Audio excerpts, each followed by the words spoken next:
broke ground in November and making progress since then. Of course, we've had probably what is one of the wettest summers in recent memory, and that slowed us down just a little bit on some days.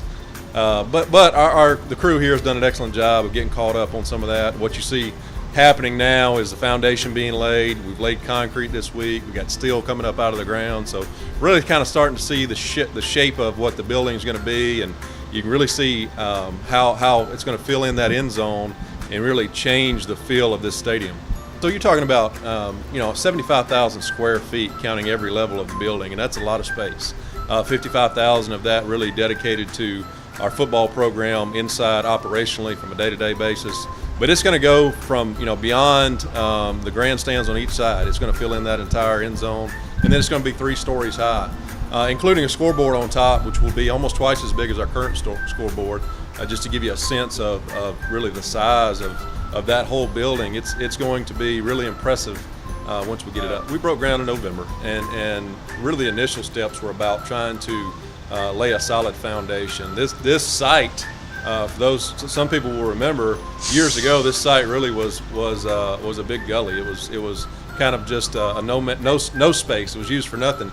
It was really open, and so now we're trying to build a building on top of it. So that means really being really secure with our foundation, having to go a little deeper as far as our pylons were concerned, and getting those right. And so that really was the first several months, just getting those that foundation in place, and then moving on from there.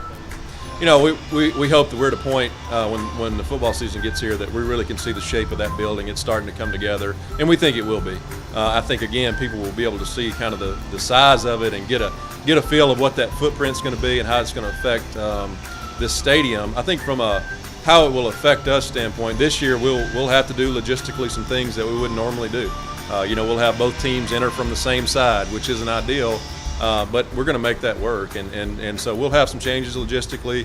There'll be a few changes to parking, but nothing that really our fans will be impacted by on game day, and they'll get a chance. Like I said, they'll be in this stadium and get to see the footprint of that building. This week have laid a lot of the concrete on that first floor.